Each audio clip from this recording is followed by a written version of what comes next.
Welcome back into the Sports Memo betting podcast with our next guest, Nick Borrman. We're breaking down soccer, the EPL actually. And Nick, welcome to the podcast. How are you? Hey, Drew, doing well. How about yourself? I'm doing good. We were just talking before we started. You're doing soccer and golf with us, and excited to have you here at Sports Memo. And you're actually a golf pro, right, Nick? I am, yes. 15 years. I've been teaching and playing the game since I was a little kid. Cool, man, and concentrating on golf and soccer, beating the betting markets. One question I got off the top of my head, what is the test to become a golf pro? What do you actually have to shoot? You got to be able to play. So there's something called the playing ability test, and what they do is you play 36 holes in one day, the same course, and they pick a target number based on the rating of the course. So, each course you play could be a slightly different score, but usually it's anywhere from 75 to 77 per round. So it's 3 to 5 over par usually, which it doesn't sound too difficult to do, but it is under the pressure. So you play 36 holes, play 18, grab lunch, go out, do it again, and you got to be able to shoot under that combined target score. If you can't do it, you can spend all the time you want on the bookwork and get in there, but until you pass that playing test, you will not get your PGA card. And so that would be what, under like 78? Yeah. So basically, it's almost like about 10 over par between two rounds. So it's for an average golfer, it's very difficult to do. For guys that have been playing, in college, that kind of a thing, they should have no problem doing it. But it's different. You're used to playing in a tournament, if you've ever played in a tournament, playing against other people. So this situation, you kind of have to play against a score and play against yourself. It's a mental challenge for sure. No, congrats to you, man. I don't think a lot of people could do that at all. I mean, I know I couldn't shoot under 100 if I went out right now. What would you shoot right now if you just went out at a average golf course? I'd probably be a few strokes higher than that. I'd be happy with mid to high 70s. When I was in college and playing 6 days a week, it was easy to shoot par. But now when you're playing one day a week, one day every other week, you lose a lot of those finesse shots around the green. All right, good stuff, man. And this is the soccer podcast, but we will have, golf? They're on their holiday break, and we'll get back into it in a week or two. Is that it, Nick? Yeah, they start 2 weeks from tomorrow back up with the Tournament of Champions. So they're on holiday break until January 3rd, and then we'll be hitting on some golf picks as we go forward from there. Good, man. Cool. Well, he knows his golf. He knows his soccer. He's got his 5% play up on sportsmemo.com. And with the coupon code half off, you can get his soccer 5% best bet at sportsmemo.com for half off. That would be $30 normally, $15 with this coupon code of half off, sportsmemo.com. Also follow Nick on Twitter at Borrman00. That's BORRMAN00 on Twitter. He's got you got a contest going, right? And they click on the link on your Twitter. Yeah. I have a pool for this weekend's English Premier League games. There's 10 games this weekend, one starting Friday, but the majority of them on Saturday. So winner of the pick'em pool will get one free week of picks. Just go to my Twitter handle, and it's a pinned tweet, so it's right on top. Click the link and type in the password EPL, English Premier League 18, to get into that pool. All right, follow him on Twitter at Borrman00. We'll also retweet that from the company Sports Memo Twitter as well. So look for that on Twitter to get into the contest and win a free week of picks from Nick. Nick, you just mentioned EPL contest, and we got the Friday game, Liverpool, -1 at Wolves, total of 2.5. How would you look to bet this one? Yeah, so looking at the total here in this game, Drew, I think the side is really set perfect at -1 for Liverpool. They're the number one team in the league right now with a 14-3 three-draw record. They have not lost it yet this year. They're plus 30 on the goal differential. Wolves are a good team. They're promoted from the championship division last year, the league below them, but they're having a great year so far. They're number 7 in the league, and they have an even 19-19 goal differential, but they're a solid defensive team. But going on the road, just like in any other sport, it's difficult. So -1 goal laying on the road is probably the right number. So I'm looking at the total. I would side with the under, kind of going back to what I mentioned about the Wolves and being a defensive team. They're the number one under team in the EPL this year. 12 out of their 17 matches have stayed under this season, averaging just 2.2 total goals per game. At home, they've been slightly more skewed towards the over, but still only 3 of the 9 matches they've played at home this year have gone over the total. They went 2-0 at home this past weekend. They won. against Bournemouth, only scoring the second goal in the stoppage time. So they just don't put up a lot of goals, and they are good defensively. They average a full shot on goal less than the league average in the season, which in soccer is huge. On average, EPL matches are averaging just under 9 total shots on goal per game from both teams, and 2.8 goals per game, or just under 1 goal every 3 shots. So if you think about it, 1 goal every 3 shots, if you're taking 1 less shot, it's a 33% less chance of scoring a goal. So it's a pretty big deal when you're averaging 1 less shot than the league average. Compare that to NBA. If you're averaging 33% less shots than your other teams, you're probably favored towards the under as well. So big deal there for 1 less shot. Liverpool, top of the table. They can certainly score with their guys up front, Mohamed Salah, Sadio Mane up front. But they're also one of the best defensive teams in the league, and they've actually conceded the least amount of goals in the Premier League this season with just 7 in their 17 games. They come in off a 3-1 win over Man United this past weekend, who they absolutely dominated from start to finish.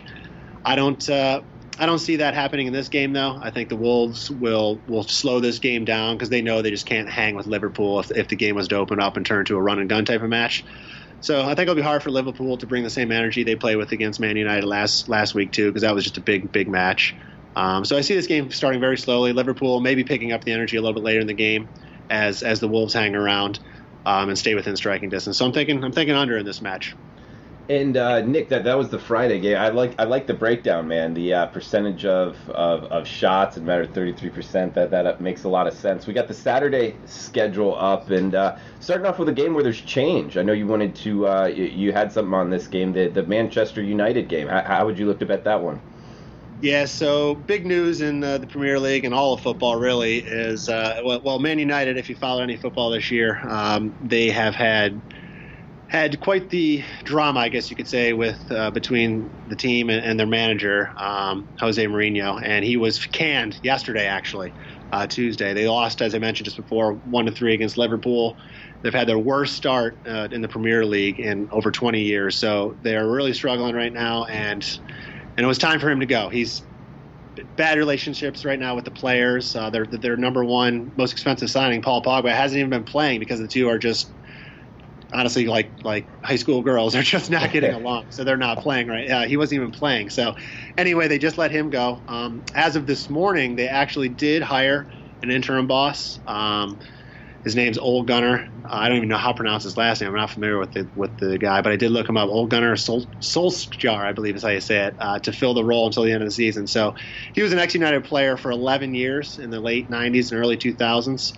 Scored 126 goals for them and scored the winning goal in the Champions League final in '99. So no doubt he's a fan favorite. He'll probably help really bring the players together, get the fans back excited again. But he's just on loan for the end of this year. He's the manager of a club called Molde in Norway. So he's just really coming in for the rest of this year, and they'll have to figure out what they're going to do after this season. But pretty big news there. And on that front, I mean, anytime you have a coaching change mid-season, no matter what sport it is, you think the players around will probably be pretty excited. I mean, like I said, the drama in the clubhouse, the morale in the clubhouse was pretty low.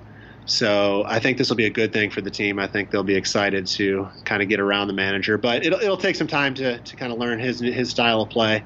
And for that reason, I don't really want to kind of look at the side in this game. It's too much uncertainty right now. The line, it was minus 3/4 of a goal to Man United. It's now moved up to -1 full goal. So the odds makers and the public seem to think that that'll help Man United, which I agree with. But again, I just don't know if they'll be able to really pick up his style of play right away, but they'll certainly have more energy. So I'll probably avoid the side in this game, and instead I would think the over would be the play here. Man United has struggled defensively. They've given up 29 goals in the league this year, which is a big number. Cardiff is really bad on defense as well, giving up 33 goals.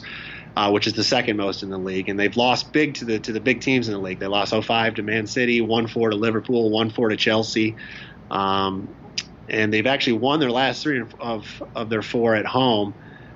but only one of those was against a good team. The rest came against the bottom of the table. So they're a bad team, but they can score. They usually do find a way to sneak one in, but they've been giving up goals left and right, and United's been giving up goals left and right. So the total's still set at 2.5. I would look to play the over in this game and avoid the side right now until you figure out how these players adjust to the new manager. That makes sense. We got the next game up, Burnley versus Arsenal. Big favorite here, Nick. Arsenal laying 1.75, total of 3.25. Your analysis on the game we'd like to hear, and also if you could just quickly explain the 0.75, the 0.25 with the total as well to some of the newer soccer bettors out there, including myself.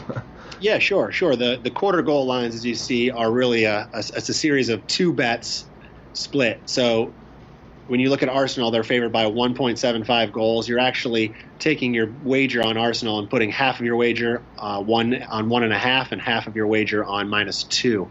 So you're taking the half goal line either side of that number. So it's two different bets. If Arsenal was to win by 2, you would win half of your bet. You'd win the -1.5 side and push on the -2 side. And it would take them to win by 3 to win the full bet, and then of course anything less than that you'd be losing. And Nick, just out of curiosity, so if you go into your account, at any offshore or in Vegas, and type in $100 on Arsenal -1.75, would it come back with 2 ticket slips? Or would it all be in one ticket slip? No, it would all be in one ticket slip. And then when they grade the play, they would grade it as a half win. They might call it something different, but it's graded as a half win, and your account would be credited $50 in the event they won by 2 goals. So you would get half of that money back. But no, just one slip. Some books list it as, instead of listing it as -1.75, they'll actually lay it out where it reads a different way. They'll lay it out as -1.5, comma, -2. I've seen that. Okay. So you can actually see that it's 2 different bets, but no, it's still one ticket. And it's the same thing. So if it's comma and then the other one in -1.75, this actually means the same thing. Yep, exact same bet. Yep. Okay. All right. And the total's the same thing. You got 3.25 goals, so it's this split. The line is 3, 3.5 here. So you're trying to get at least 4 goals if you were betting the over to win the full ticket. Okay, that makes sense. Thanks for explaining that. And we got Burnley at Arsenal. Yeah, so Burnley near the bottom of the table right now. They're number 18 in the league with just a 3-3-11 record. That's wins, draws, and losses is how we refer to the records in soccer, because you can draw. There are a lot of draws that play out. They have a 15 to 33 goal differential, scoring 15, giving up 33. Arsenal, number 5 in the league. They got a 10-4-3 record and a 37 to 23 differential. So you can see the difference there in the teams. Arsenal did just have their 22-game unbeaten streak snapped last weekend. They lost 2-3 at Southampton. They shouldn't have much trouble getting a new streak started right away, though, against Burnley. The Gunners, which is Arsenal, have lost just 1 game at home this season and are 6-2-1 with a 17 to 8 goal differential at Emirates Stadium. They have owned Burnley, winning the last 8 matches against them, and I think they'll be able to do so again, along with covering this number. So I would think they can easily get that 2-goal win and maybe 3, but they have covered this number in 5 of their 6 home wins this year, and they're really only struggled against the good defensive sides like Man City, Liverpool, and the Wolves. And Burnley is not one of those teams. They have conceded the most goals in the Premier League this year with 33, and they have a horrific 6 to 18 goal differential on the road. So they cannot score, and they cannot stop anybody when they get away from their home. They've lost by 2 or more goals in 4 of their 6 road losses this year, including a 0-5 thumping at Man City. They also lost by the same scoreline here last year against Arsenal, who I believe is actually much improved from last year. They have a new manager, Unai Emery, this year, and they've been playing great. They're normally kind of one of those teams I don't know, you don't want to say laugh at, but you see that you think they should be better than they are, but they never perform quite to that level. But their new manager has having them play a lot better this year. Again, 22-game unbeaten streak is pretty damn impressive. But that's over, and I think they'll have no problem starting a new streak here, and I would think they would be able to cover this number. If the line does move to -2, which I think it will as it gets closer to the game, the bonus of the half win goes away and loses a lot of the value. So at that point, you probably don't play it, but if it's still -1.75, I think it's worth a few bucks. And we're breaking down every game on the board in the EPL. We got 1 game on Friday, which we talked about, 8 games on Saturday, and 1 game on Sunday. Nick, is that a normal schedule for a weekend in the EPL? Yeah, usually sometimes the Friday game's avoided, but if there's a Friday game, it's only going to be one. And then Saturday's the heavy day. Sometimes it'll be 8 games, sometimes 7 games. And then, again, whether they had a Friday game, they'll have maybe 2 to 3 on Sunday. Occasionally there's a Monday game as well, but Saturday is the big day for sure. And what time are all of these, kickoffs? Or Games are well, at our time, so if you look at Eastern, we're 5 hours behind England. So you'll see what's nice about it is you can wake up early in the morning. They'll have a game at 7:30 a.m. our time, which is 12:30 over there. So kind of like our football, they're starting right at 1 o'clock for us. They're starting at 12:30 for the European fans. So it's 7:30 our time, and those games are usually aired on NBC or NBC MSN. So it's pretty good. You can catch those games out. Then the majority of them are at 10 o'clock, 10 a.m. here our time, which is 3 p.m. their time. So they do a lot of afternoon games, and then there'll be one later day game at 12:30. So by 2 in the afternoon, it's over. Games are over. So it's pretty neat to have a lot of this action during the morning and afternoon hours. So they don't do a night game in England? They do a night game in England on Friday night, Okay. and then they do one occasionally on Monday night, but even the night game there, if it's 7:30 or 8:30, you're talking about 2:30 or 3:30 our time. So it'll never be a night game here.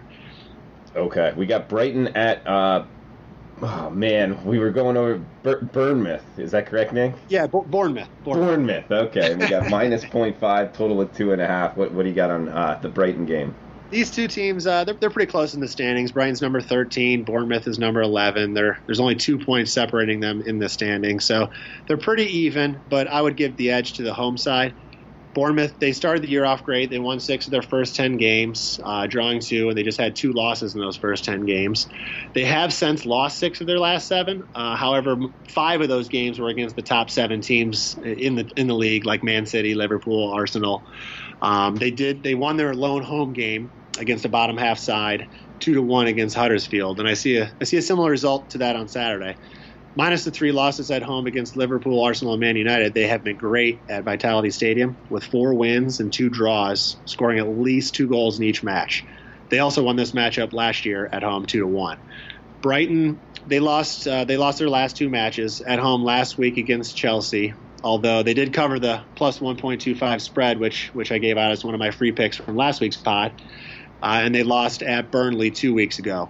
Brighton has just 2 road wins this season, along with 1 draw, and they have 6 losses. Their 2 wins were against teams lower than them in the standings, Newcastle and Huddersfield, who are down there near the bottom.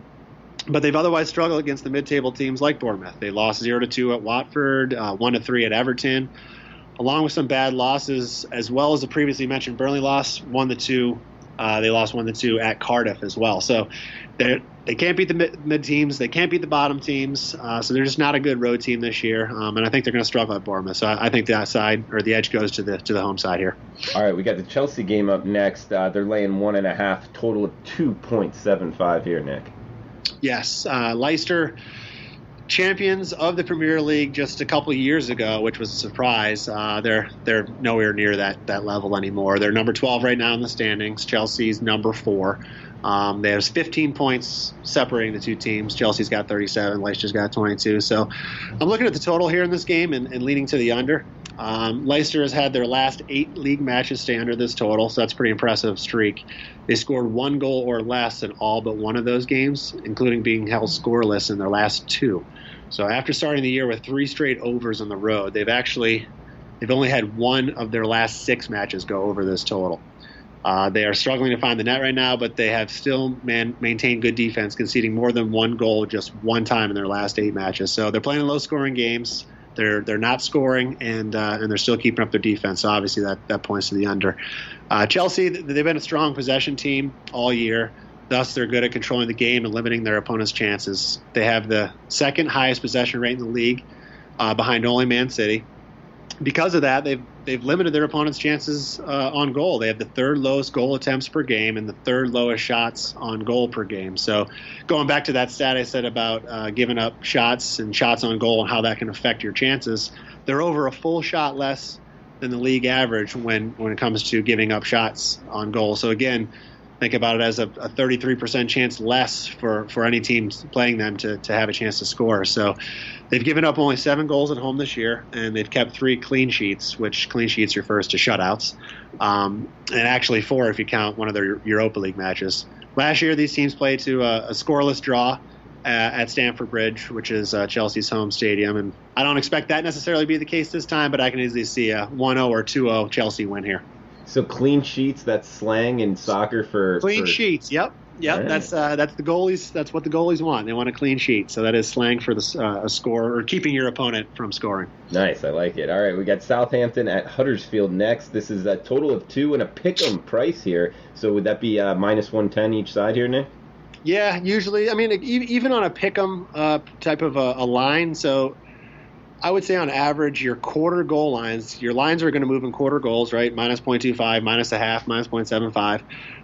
They probably on average, each quarter goal is worth about 30 cents. So even at a pick'em price, you could see one side at minus 125 and the other side at plus 105. Okay. But it's just not quite big enough to lay that quarter of a goal. So you might lay a little on the juice. But I think this one is minus 115 right now to Huddersfield. So it's pretty close.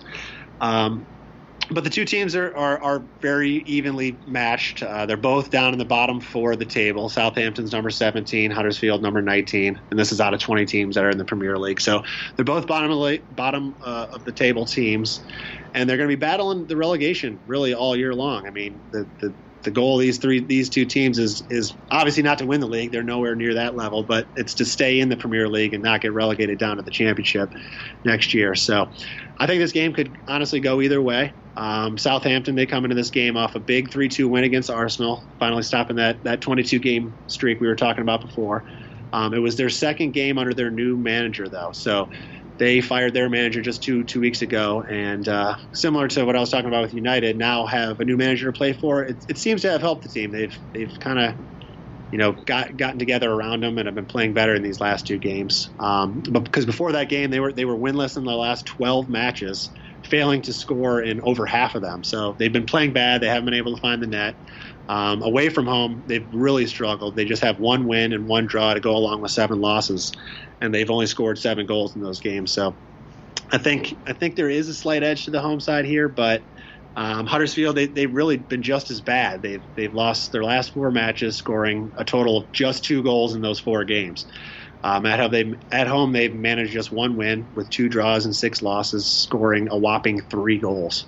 Their lone win came against another bottom side, Fulham, while the draw came against Cardiff and lost against Crystal and Brighton. Again, all bottom teams, so they're not even beating the teams around them. And really, on any given day, these bottom 7 teams in the league can win or lose against one another. So it's kind of a crapshoot here. Last year, these teams played to a draw in both games, and I think that possibility is all too real here again on Saturday. And I just don't see a huge edge either way. So, looking at this game, it's probably a pass. But one thing I like to do sometimes is when I don't see an edge either way, and I see both sides having a good chance to win. And neither team wants to lose. Again, you want to be able to gain as many points as possible when you're at the bottom, because when it comes down to the year end or end of the year, I mean, every single point will matter in staying in the promotion, staying in the Premier League. So I think these teams could play to a draw, and the draw right now, which is currently at plus 150 to plus 160, is probably worth a few bucks. It's always interesting betting when you're betting the draw, because you're starting off the game, you're winning the bet, and then you're only to be losing it as soon as one team scores. So as soon as somebody scores, you're immediately scoring for the other team to come back and knot it up. So it's an interesting way to bet, but that's how I would probably play this game, is put a few bucks on the draw. Yeah, that sounds fun to me. And Nick, you bring up the fact of relegation, and obviously motivation being a part of sports betting. In some sports more than others. Would you compare it to kind of the NBA, where teams like, tanking? How would you compare that to kind of American sports as far as relegation? Are these players really trying not to be relegated, or could they care less? For sure, no. It's pretty much the answer to what you're referring to as tanking in the NBA. NBA teams, they lose the games, as we've heard over the years, to try to get those lottery picks for the draft for the following year, but that doesn't happen in soccer. So you don't want to be relegated from the top leagues. The top leagues have all the advertising money coming in for TV rights. So there's a lot more money for the teams, a lot more money for the players when you're in the big leagues. And in the Premier League, the bottom 3 teams get relegated down to the level below them, which is called the Championship. And these teams do not want to get relegated. They absolutely want to stay in the top league. So they will be fighting tooth and nail to scrape every point and to make sure they stay in there. So it presents some pretty cool battles for the bottom place teams, the last few weeks of the year, where normally you'd be looking at them like, who gives a crap? The season's over for these guys. Why does it even matter? But the fans, the players, everybody really gets around those last few games as they need every point they can get. And guys, check out sportsmemo.com. Nick has his Saturday EPL top-rated 5% play up on the homepage. You can get it for $30 there, or you can use the coupon code at checkout at sportsmemo.com, soccer half at checkout, and get it for half off. Just $15 for his 5% top play going this weekend. We got 3 more games on Saturday, 1 on Sunday. We'll quickly hit them. Crystal Palace, Manchester City, minus 2.25, total of 3.5, Nick. Man City, one of the best teams on the planet. They did just lose against Chelsea, their first loss of the year.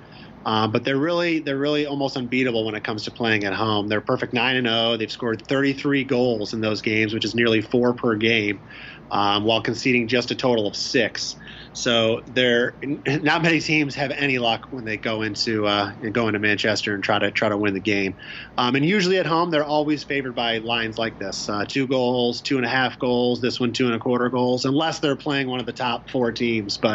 So this is not uncommon for them, and they've actually managed to do pretty well against the spreads. They're still 4-3, trying to cover lines as big as this. So they certainly have the firepower to be able to do so. And I think after that loss with Chelsea, I think they're going to come back motivated here. And I kind of feel bad for Crystal Palace to be the next one up, because I think they're going to come back. I think they're going to come out firing. I mean, they got guys: Sergio Aguero, Gabriel Jesus, Leroy Sané. I mean, the list goes on and on. It really is a Premier League all-star roster just on this team alone. So I think they'll be able to cover this number in this game. Crystal is they're just Crystal. They're down where they usually reside every year in the Premier League. They're struggling on the road. After winning their first 2 of the 3 on the road at home this year, they've now lost 5 of 6. Although they were able to earn a 0-0 draw at Man United, but we know that wasn't really as impressive as it once was as a United situation. They conceded 3 goals to each West Ham and Brighton in their last 2 road games, which are not good teams. And of course, that's not a good sign when you're heading to Man City that you're struggling to keep people off the score sheet. They've actually not lost by more than 2 goals all season, but they don't have a good history when they travel to Manchester to face City. In their last 4 trips, each of the last 4 years, they've lost by at least 3 goals in each game and haven't scored a single goal. So the 2 most recent losses last 2 years were both 0-5. So I don't like their chances here. I think Man City can cover this number. And what I would do, instead of taking 2.25 here, I would look to try to get it at the full 2.5. Because at least at 2.5, you can probably get a price around plus 115 to plus 120. So I think it's worth it there to take the extra quarter goal, take away the chance for just a half loss, but get a better number. We got Fulham, Newcastle laying a half goal, 2.5 the total, Nick. All right, so Fulham dead last in the league. They have just 2 wins, 3 draws on the year to go along with 2 wins, 3 draws to go along with 12 losses on the year. Newcastle, little better. They sit 14th in the table with 4 wins and 4 draws in their games. Both teams are newly promoted from the championship. Fulham was promoted this year, and Newcastle was promoted last year. So these teams are familiar with each other, just not necessarily in the Premier League, but in the championship division. But Fulham, they've just been completely overmatched this year in the Premier League, and they just can't stop anyone from scoring. They've given up the most goals in the league with 42. And they've managed no clean sheets, Drew, your term, this entire year. And they're currently on a run of 10 losses in their last 12 games. On the road, they've been even worse. I mean, they got just 1 draw this year, and to go along with 8 losses, and they've scored 6 goals in 9 games. They're on a current 7-game winless streak, and they failed to score in 5 of those. I mean, they just can't do anything right now. Granted, they have played a pretty tough schedule, playing Liverpool, Man City, Chelsea, and United on the road already. But they also lost to Huddersfield and Cardiff, who are numbers 19 and 16 in the table. So they can't beat anybody. Newcastle, they've earned points in nearly half of their games this year. So again, not a great team, but playing better than Fulham is. And at home, it's actually kind of been worse. They've only had 2 wins in their 9 games at home, which is kind of weird to think about. But they've had a tough home schedule, and they haven't played any team lower than them in the standings. So their 2 wins did come against teams in the mid-table, Bournemouth and Watford, who are similar to Newcastle. So it shows they can beat teams that are decent. So I think they'll have a good chance to beat Fulham here, because I just don't see Fulham doing anything. I mean, all year long they've just struggled. So I would go with Newcastle here in this game. And we got one more Saturday game, and then the last one, the Tottenham game on Sunday. We got Watford at West Ham. West Ham laying the quarter goal, minus 0.25, total of 2.75, Nick. Yeah, hard to get much closer in the standings than these two teams. They're tied right now with the same points, and West Ham is technically ahead of them in the rankings because of goal differential by just 2 goals. So very close teams, very close in the standings. However, they're going in opposite directions. West Ham started the year terribly. They lost their first 4 games of the year. They scored 2 goals in those games and they conceded 10. But since then they've gone 7-3-3 with a 23-15 goal differential, and they've won their last 4 games coming into this match. So obviously turned it around, playing much better. Watford, on the other hand, is the opposite. They started the year, they won their first 4 matches this season. They scored 9 and just gave up 3 goals during that stretch. But since then, they're the opposite record. They have just 3 wins, 3 draws, and 7 losses, with a 16-22 goal differential. They did win last week 3-2 against lowly Cardiff, another bottom of the table team, but were winless in their 6 previous before that. They failed to win any of their last 4 road games as well, losing to Leicester, Newcastle, and drawing against Southampton and Everton. So they're really struggling. They looked promising at the beginning of the year, but they have fallen by the wayside. So I like the Hammers. That's the West Ham that's their nickname, the Hammers. I like them in this game. They're only favored by a quarter of a goal, as you mentioned. But what I would do here is, instead of taking them on a quarter goal line, take the full money line or lay a half a goal. Both bets are the exact same thing. So your book might show it as minus 0.5 or might show the money line, but either bet is the exact same. And oddly enough, in soccer, sometimes those, even though it's the same bet, you might see one priced at, I don't know, minus 110 and the other priced at minus 112. For whatever reason, they're not always the same. Take the better line. In this case, you'll probably find West Ham on the money line around plus 130 right now. So I think there's great value on the home team. They're the much hotter side right now. And that's my official free play for this podcast, Drew, is I'm taking West Ham on the money line at plus 130. All right, go Hammers on Saturday. Go Hammers. And guys, if you want to check out his 5% play on Sportsmemo, he's got it up available, and coupon code half off at checkout, or actually, soccer half at checkout will give you it for half off, just $15 there. Last game up, Nick, Sunday's game, Tottenham at Everton, total of 2.75. Looks like Tottenham laying a quarter goal. Yep, Sunday's highlight game, the only game this weekend, which, like I said before, they usually have 2 to 3 games, so only one this weekend. Tottenham, number 3 in the table, 39 points. They've got 13 wins and 4 losses this year, no draws yet. And Everton's a mid-table team. They've got 6 wins, 6 draws, and 5 losses. So this should be a good one, though. Everton's a tough place to travel to. Tottenham squeaked into the Champions League round of 16 last week with a draw at Barcelona.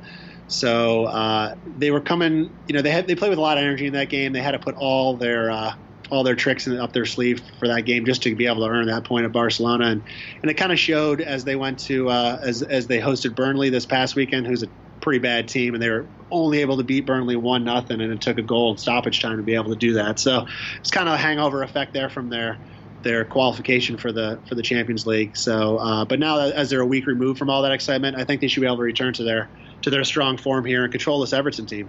They've played excellent on the road this year. They have the most points on the road of any team in the Premier League, and they've won 8 times in their 10 matches on the road. So they beat all the teams they faced that are similar to Everton. I mean, they beat the Wolves, they beat West Ham, they beat Leicester, they beat Man United, all teams right in the middle of the table, and I think they'll be able to do the same against Everton. Everton, they played excellent a couple of weeks ago. They lost 0-1 against Liverpool, but it took a stoppage time goal for Liverpool to win that game. Everton was unlucky to lose that game, really. But since then, they've only been able to manage 2 draws at home against Newcastle and Watford, and then they lost this past weekend 1-3 at Man City, which isn't a bad loss by any means, but they just have not been playing well since that Liverpool. It seemed kind of like they kind of had this life sucked out of them from that game.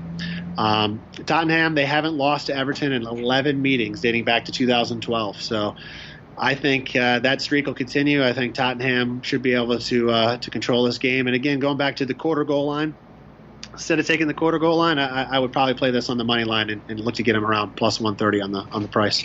Okay, Nick. Just to go back to your hammer pick, the top play for the podcast. I got my Bet Online account up. I'm wanting to join you here. I got 10 a.m. 10319 West Ham. Looks like I can take him pick, minus half at minus 102, or I can take him at plus 128. Okay, so the pick minus a half is that minus quarter goal line we were talking about, and the money line at plus 128 is the way I recommend to play this game. So if Watford wins or these teams draw, you're going to lose the bet on West. But if you played the quarter goal line, if they draw, you would only lose half of your bet because half of your bet is on the zero line. So you're taking away the chance of just a half a loss. And so you're either going to win or lose this bet. But I think the value is there at plus 130. I mean, it's a great return on 2 teams and trending in different directions. I mean, Hammers are hot. Watford is not. But it would still be correlated on the pick'em minus half, right? So say that again. It would still be. It's almost like the same bet, just safer to be pick'em or minus half, minus half. It's not quite the same bet. I mean, it's you have to win by a goal to win it. So winning wise, it is. The only difference is you can actually you could look at it as you're risking half of your bet to win your full bet, because if they draw, you're only losing half your bet. So going back to your $100 scenario, if these 2 teams draw and you bet $100 on West Ham minus a quarter, you're only going to lose $50.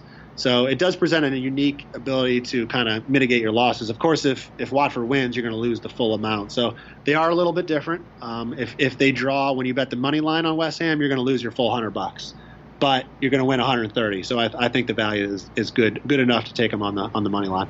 All right, man. Anything else you want to throw out before we shut this down? I would say over the next 2 weeks, the Premier League, they play a lot of matches here in the next 2 weeks. Each team has 4 matches in the next 2 weeks. They always do this every year around the holidays. So everybody's going to play the day after Christmas, which is midweek, then the following weekend, then the following midweek, and the following weekend. So there'll be a ton of games on TV. I recommend everybody to look up your local lineup and see what time games are on, see what games are on, and tune in and check it out. There'll be a lot of games, a lot of good teams playing, and if you haven't been able to catch any soccer this year, this will be a good time to do it, as most people are off this time of year. All right, Nick, thanks for your time. Follow him on Twitter at Borman00. Remember that contest for the EPL this weekend. And guys, we'll be back tomorrow with the NFL Every Game on the Board podcast. Thanks for tuning in.